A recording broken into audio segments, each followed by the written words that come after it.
Welcome to the Key Hire Small Business Podcast. My name is Corey Harlock. I'm going to be your host today. How does pricing affect your business levels?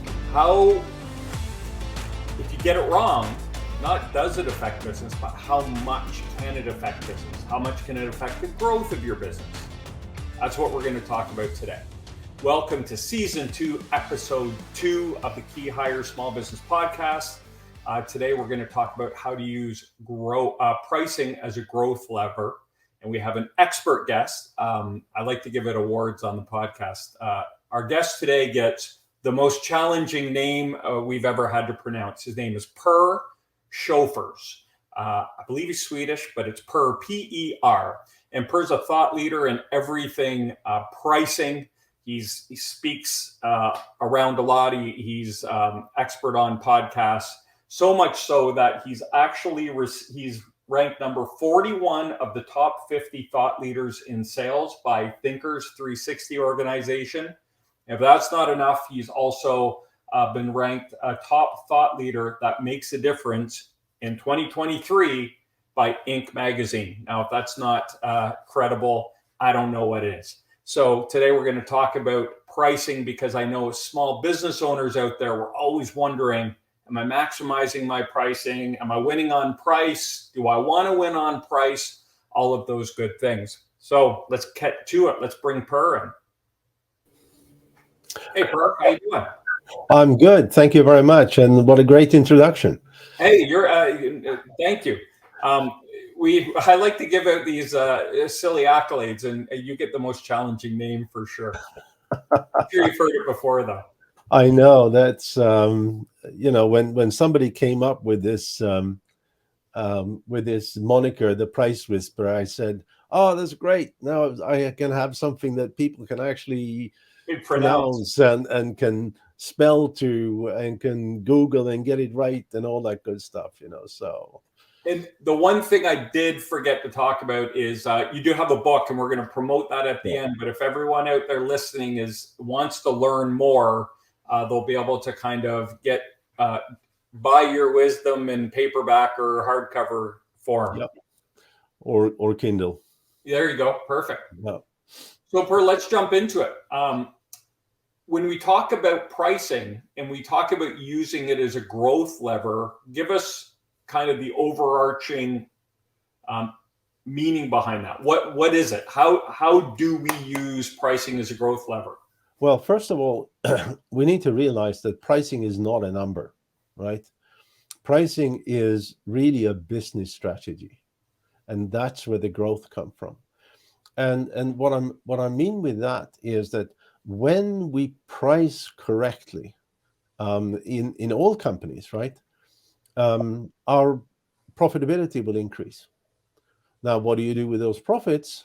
Well, you may put it in your own pocket, of course. But if you're a more savvy business person, you feed it back into the company, and you use it to drive more market development, more marketing, more product development, maybe if you develop products, more service definitions,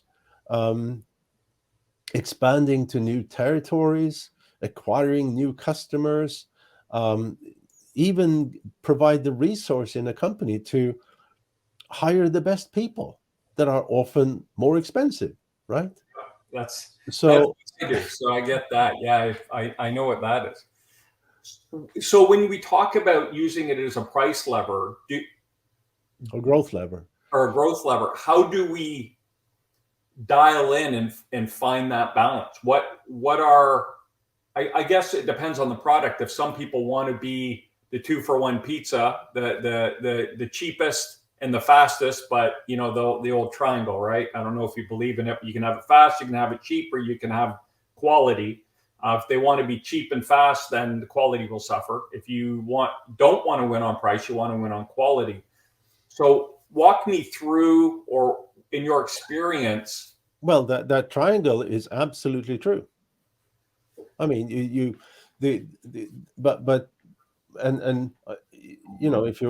if you ask CEOs about it, they will say, yeah, that's absolutely true. And then they go out and they instruct their companies to sell on price, right? And and then they get surprised, when, oh, we can't deliver quality. Well, what do you? I mean, even in my and then you start. Many companies start to be so cognizant of because they want to sell on low price. They think that low price is the only answer, which of course is not. Which is, I mean, think about this: the most valuable company in the world. Do they sell low price? Yeah, I guess if you looked at the top three most valuable companies in the world, none of them are selling on price, really, are they? No, exactly. They're selling on brand value, unique customer experience, consistency, and high price, right? And then you have, the vast majority of companies saying that low price is the only thing.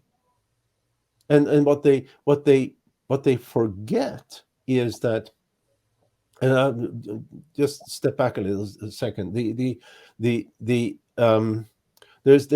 an academic field called behavioral economics, and the methodology that we develop and the process we developed is based on that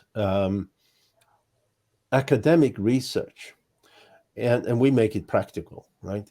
But one of the things that has been found in this academic research is that um, our our decision making to make a purchase, and I'm talking that we're standing on the shoulders of a bunch of Nobel Prize winners, right?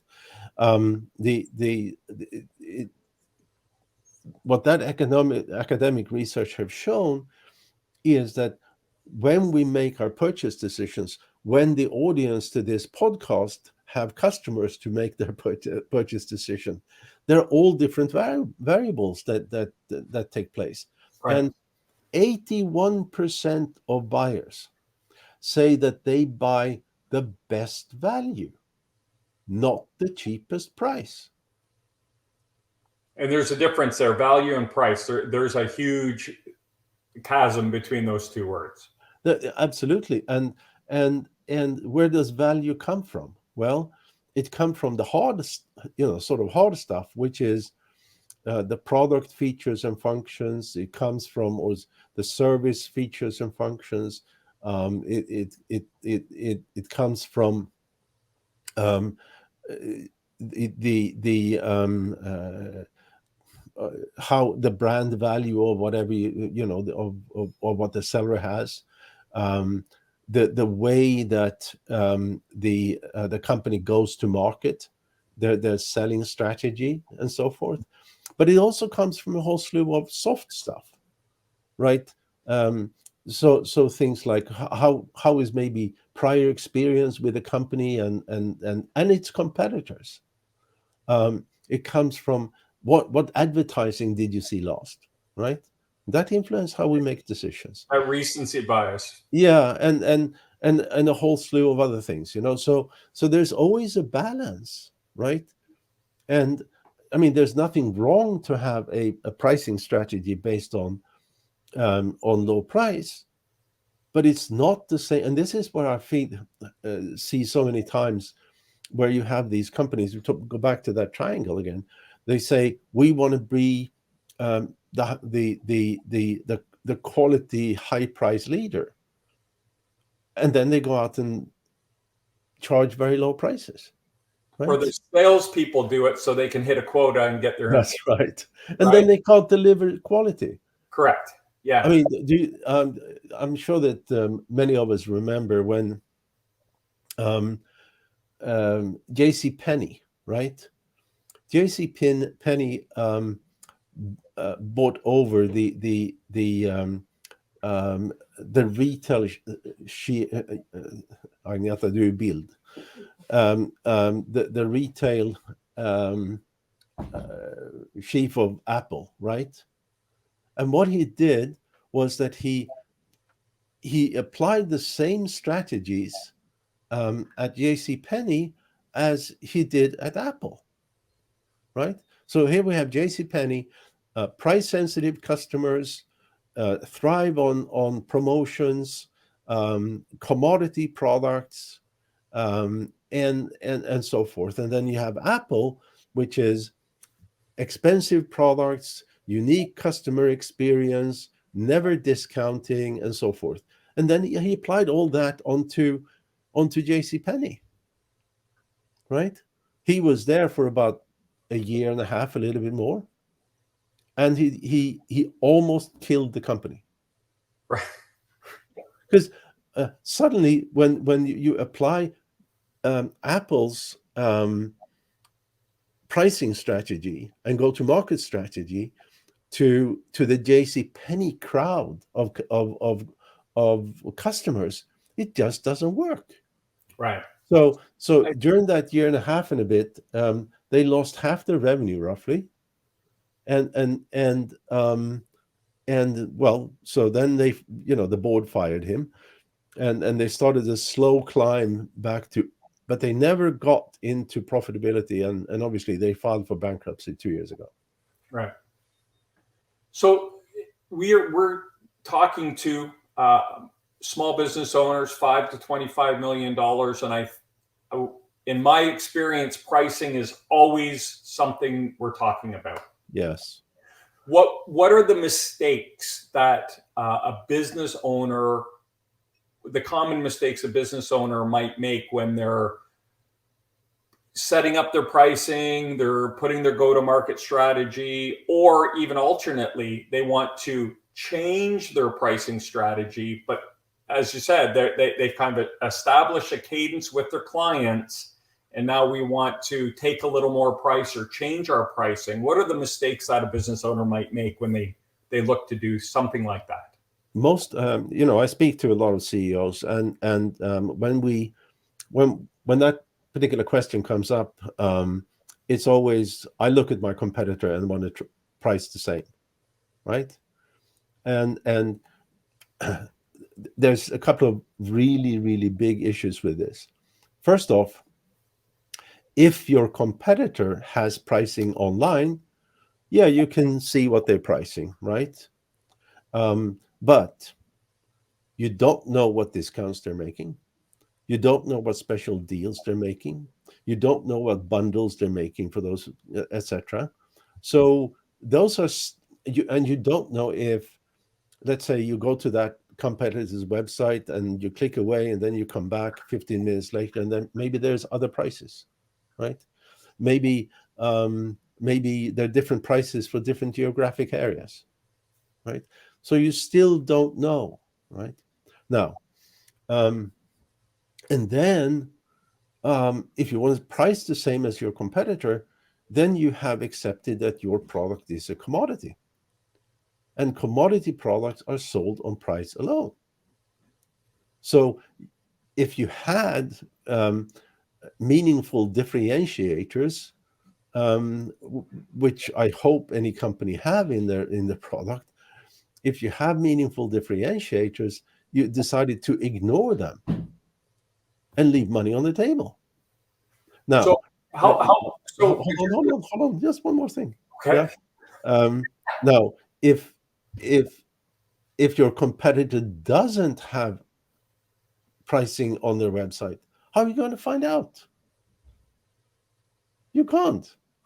You can guess, but then that's a guess, right? Right. No, I'm sorry. So I wanted to get examples of a meaningful differentiator.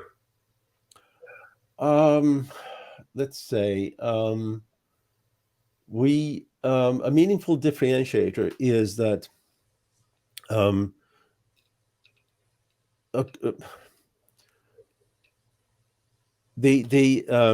give you two examples, right? One is a B2B example, and it's a company that we recently helped, and they're selling a B2B service. They're about, I think they're about 12 million thereabouts, so not a very big company. And they found out that a differentiator in their particular case is how you buy their product, or the service, I should say, right? And and they had come out to the market. They had developed their product. They have an excellent product, or excellent service, and but it was sold on a one-to-one basis. One of their clients says, "Oh, I need I need this particular service, and I need it now," right? And so you bought it and you paid for it and you used it once. So kind of on demand. Oh yeah, on demand, you can say. Their differentiator, which was important for 80% of the market, was that you bought this on an annual subscription and you use as many as you wanted for this subscription. Right? Okay. So this company had grown to, again, 12 million or thereabouts by serving 20% of the addressable market. Right? Right. And in particularly, those who wanted to buy these piecemeal on demand were small companies without any budgets. Those who wanted to buy this as a subscription are large companies with very large budgets. Sure. So just how you go to market makes a difference, right? Okay. And I'll give you another example. This one, right? Looks like a normal smartwatch, right? Right. It's not, right? This measures my blood glucose, right? Without any fingerprint pricking, right? It's out of China, I guess. It's $60. How much money is this company leaving on the market? Because they have an absolutely unique product. It works perfectly. And they are so interested in selling at low price that they leave oodles of money on the table. Right? I'm a diabetic too, right? Type 2. And millions of people like me prick their fingers all the time. No finger pricking. And for $62, right? This is crazy. They ignore their differentiators. And so would a differentiator for them be that marketing message where we're not selling you a watch, we're selling you a new life, renewed? Yeah, we a new life. We forget all about these strips you have to buy all the time. Forget the pain of the of having to prick your finger all the time. Just put that watch on and click the button and Right. How much is it worth to someone? How much is that worth to someone? Right. And I can tell you that for many diabetics, I would sell this at $500. Right. Yeah. Obviously they're probably making money on it at 60, not very much. Right. But it's also so when I saw an ad for this and I bought it, and my first thinking was, this is so cheap. How can it possibly work? Right. Interesting. Yeah. And then I thought, well, it's only $60, so if it doesn't work, it's not the end of the day. And then I bought it, and I found that it actually works. Works perfectly, yeah. And it works perfectly, but it's a unique differentiator. Right. Nobody's doing this, and they did that mistake that, yes, we have a differentiator. Let's ignore it and price as low as we can. Yeah. Instead of saying, all right, let's make some real money here. Let's put oodles of dollars into market development, develop a second, a third generation that is even better, yada, yada, yada, yada.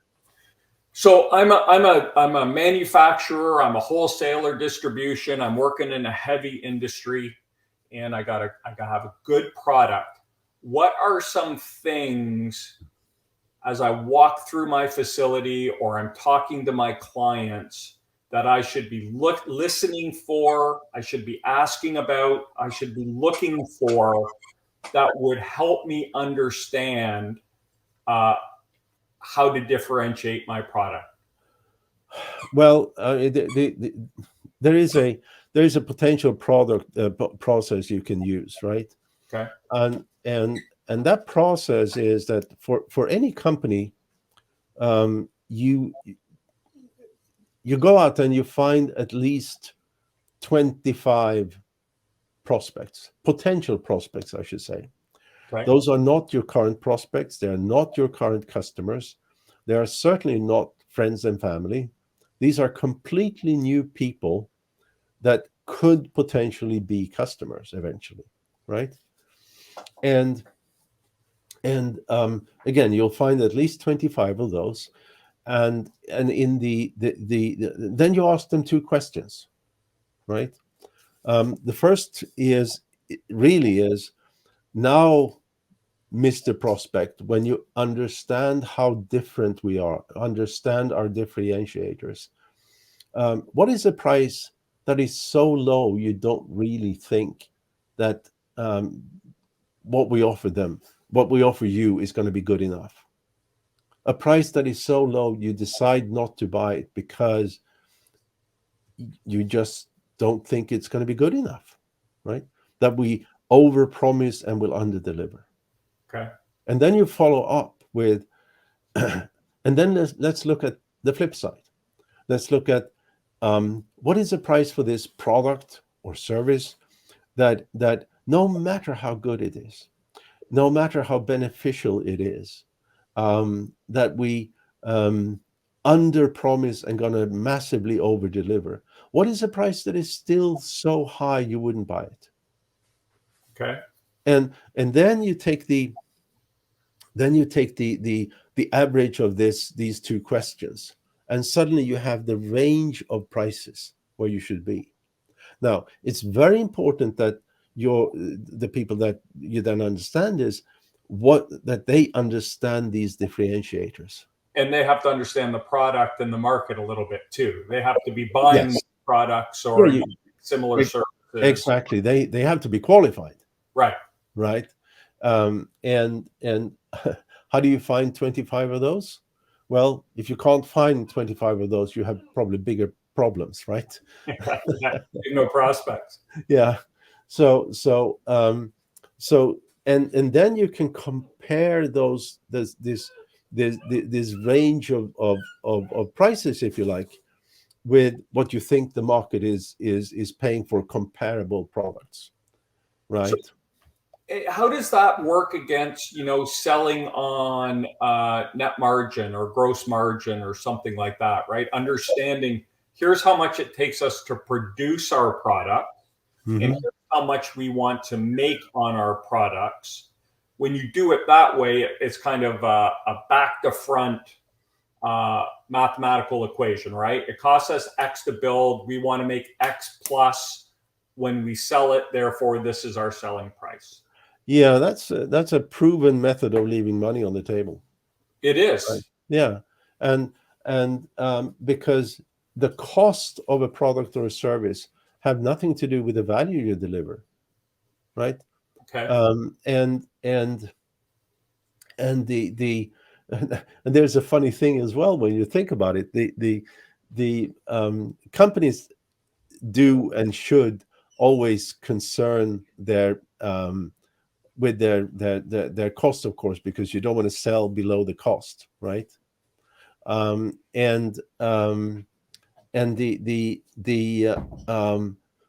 but imagine that you lower your cost and you have a cost plus margin, right? So think about this very simple experiment here. Say that your cost is $50, right? Right. You double that, so your price is going to be $100. Sure. Yeah. Then you're lucky enough, so for some reason you can lower your cost to $40. Then you double that, so your price is 80, Right. right?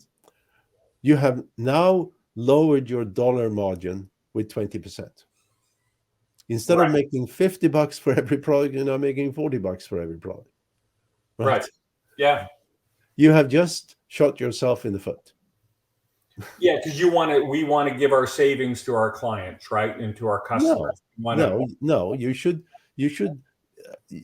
You should deliver value and charge for it. Right. I agree with you, but that's kind of the thinking of the owners is, well, if we let our savings flow through, it'll help our business. And most of the time it doesn't.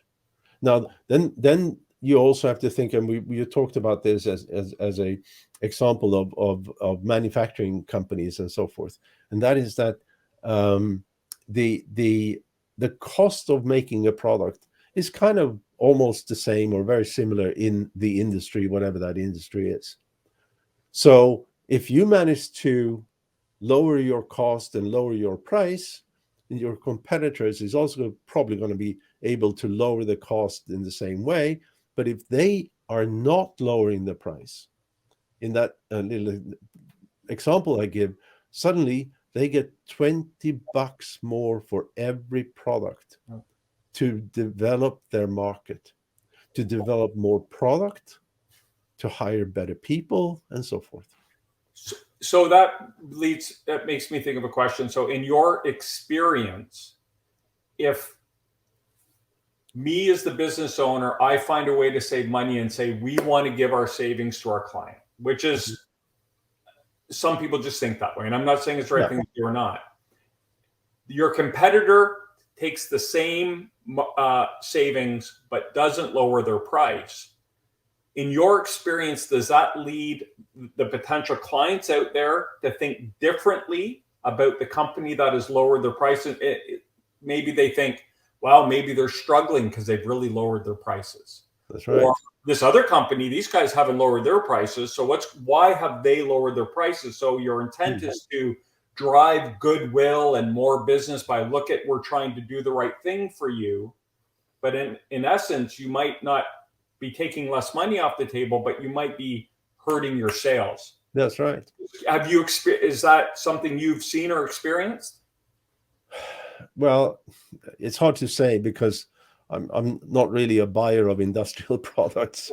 Well, with the company we've worked with, but what we have seen through all these client engagements that we've done is that there is a definite understanding among buyers that price and quality and benefit is related, right? Okay. And this is actually something that was discovered in the very early 1900s. So this is not old. This is not new stuff, right? And there was a guy called Torsten Veblen who did some. He was one of the leading intellectuals at the time, and he did some research into the selling of office supplies. So it's B2B, right? And it's commodity. It's a pencil's a pencil. Yeah, correct. And he found that those who went out to the market with too low prices didn't get as much business as those who went to market with higher prices. And those with higher prices could also support their clients better. They had guarantees that actually worked and so forth, right?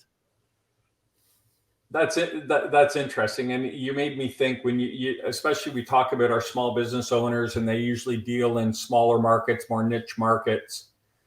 And if you start playing with your pricing without a strategy, people talk in the industry, right? Well, why have their prices gone up? What are they doing differently? Why did they drop their prices? So understanding, and oftentimes they've raised their prices because they've realized their sales team, as I referred to earlier, might be trying to win on price and not paying attention to the margins, the profitability of the company. And so they're paying bonuses to salespeople that are selling products at low margin or a loss, right, to hit numbers. Yeah. And it's curious to know there's got to be, you can't just go out one day and say, by the way, our prices, we're not discounting anymore and everyone pays full price, because you think that unless you have the right strategy or way to explain it, or you can explain why you're doing that and what's different about your product, that could be a detrimental thing to do for your business as well. This is what you're touching on is something that is very important, because when you look at how sales training is typically organized, It is all about taking somebody through the funnel, right? Right. Yeah. It is not about how do you deliver the value proposition. It is not how do you defend prices, right? And I mean, we also talked about mistakes, and I speak to, sometimes I speak to CEOs who say things like, "Oh, we'll send out our salespeople, and they get the best price they can." But salespeople, they discount as crazy because they think that's the easiest way to get the business. Correct. And there are companies out there that that don't discount. I mean, Correct. they don't, Yeah. right? Here's here's our product or service. It have all these benefits and differentiators, and this is the price. That's it. I have a Why? Dyson. I have a Dyson in the closet. You never get a Dyson on sale. No, exactly. You also don't get an Apple on sale, Correct. Yeah. you know, and and um, and and uh, and Dyson is quite interesting. If you read his book, which is fascinating actually. I mean, he took that strategy that he had, high price, high quality, uniqueness, and when he couldn't sell it in the UK where he's from, and he had to go to market in Japan because that was the only market where people were willing to pay for his differentiators, right? Interesting. And so he was successful in Japan, and then 5 years later or whatever, when he had a lot of money, right, he went back into his home market, the UK, and through lots of advertising, in only 3 years he became the highest selling vacuum cleaner in the UK. Yeah. Why? Because he had a high priced market in Japan that gave him the resource to develop his home market. Right. Well, it's interesting because pricing works, as I'm learning, on lots of different levels. There's your initial pricing. There's looking at the delivery of the product and maybe wanting to tweak it. Looking at the competition. I mean, there's a lot of it. I mean, and I think some small business owners might even be guilty of just saying, "I think we need to raise our price by 10%," and that's the market research. Yeah. Right? And so it's a huge topic to cover in a 30-minute conversation. But Yes. if I'm a small business owner out there and I'm thinking, man, I got to do better at pricing, and other than calling you or grabbing your book, what are the first one or two steps that you would recommend a business owner take to kind of assess their current pricing strategy and start using it as a growth lever versus a way to get sales? The first thing you can do, that almost every company can do, is to categorize the product offering. Almost every company has some products or services that are unique, and some products or services that are commodity, and some products or services that are somewhere in between, right?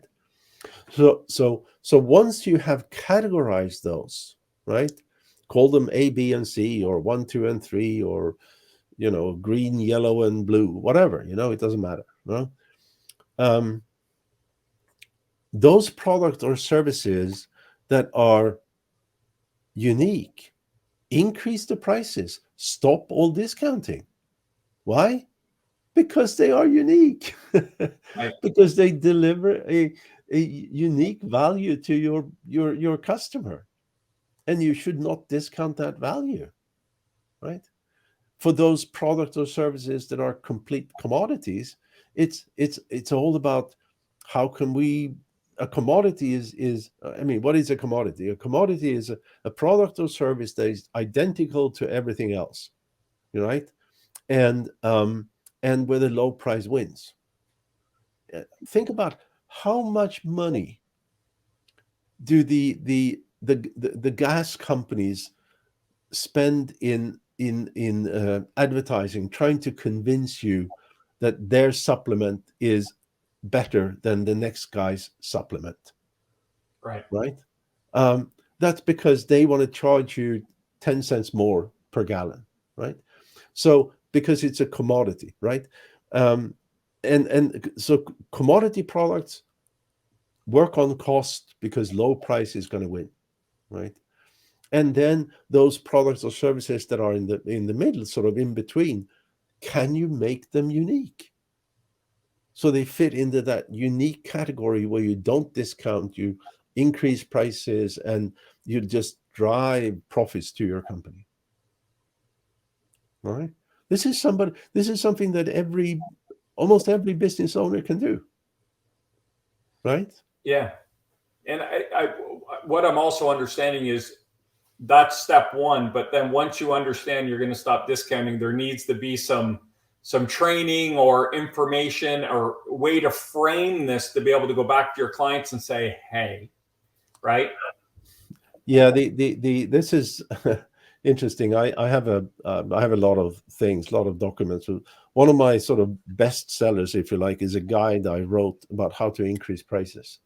Okay. And it's really all about communication. Um, well, it's about two things. First, you want to know price elasticity in the market, and you want to know where something called price walls are and stuff like that. But once that is done, so to speak, it's all about communication, and it is about communicating to the customer community that you are now raising prices because you're adding value, right? Not And because then it, my boss said I have to. yeah, exactly, and not we are raising prices because we can. That's not a good message. No. But then there's also need to be communication internally, especially salespeople. They get grind down. Yeah. They hear day in and day out that you're too expensive, your competition is better and cheaper and everything, and so they need to be trained to understand the value, customer value, that they deliver to their clients, and they need to be trained on how do you defend that price increase. And when all this works as it should, then the price increase becomes a way of reminding the customers of the unique value you bring. That's smart. Like that. You know, I think that's a so great spot to end it. okay. Message, because I know a lot of small business owners are like, that's it, we'll just raise our prices, go out there guys, and here, sales team, but with this being able to communicate the value of the product, I think is key. Yep. I could talk to you for all day, but I know you're busy and you have stuff to do. So now here's where we put Matt to the test. Per, show us your book, tell us where we can buy it, Sure. and tell us if anyone out there listening wants to get in touch with you, how they can do that. The best, because I got this weird name, the best way is to just Google the Price Whisper. You're going to get maybe about 1 million hits. Okay. There's a lot of articles I've written. I write on Forbes regularly. And I got an active LinkedIn page and so forth. So that's really the best way of finding me. And I always love to talk to CEOs, and even if even if it's just me giving some advice like I'm doing here, it's always something that I appreciate to do. Great. So if they want to engage with you or kind of reach out, you're saying LinkedIn would be the best way to do that? LinkedIn is a great place to do, yeah. And I think you have a website too, right? Yeah, that's my last name, but that's, it's so there difficult. It is. Sjofors.com. Sjofors. Sjofors.com, yeah. All right, Per. Hey, thank you so much. I appreciate your time today. I think people got some great value out of your message, and super happy that you made time to be on the podcast. All right. Thank you so much, and great talking to you. Thank you, Per.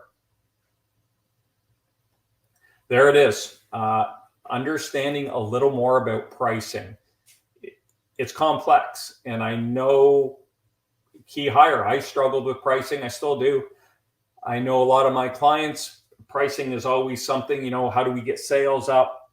And so maybe it's not just knocking on more doors. Maybe it's adjusting and understanding your differentiators, your value, and going into the market with a different strategy and being able to communicate what that is. I know a lot of my clients have, I love working with them because they have such cool businesses and great products, and they do have differentiators, whether it's customer service, whether it's best in class, whatever it is. And there's always work to be done when it comes to pricing and affecting your profitability and growth of the company. And ultimately that's unleashing the potential of your company is the key goal here. And being able to do that responsibly with the right people, with the right products, with the right pricing, and having the balance to be able to go home and have dinner with your family and take a long weekend away. So that'll wrap up this show. If you want to learn more about Key Hire, we'd be happy to hear from you. You can check us out. Here we go, Matt. You ready? You can check us out on YouTube. We have tons and tons of information and content on there, videos from all of our previous shows. You can hit us up on our LinkedIn page, Key Hire Solutions, and we post all of our material on there. You can listen to the podcast on any of the major providers. If you like what you hear on those podcasts, give us a like, give us a review. Don't forget to subscribe so you get notifications when new episodes come out every 2 weeks. And other than that, I think that's going to wrap up today's show. Oh, we already got YouTube channel.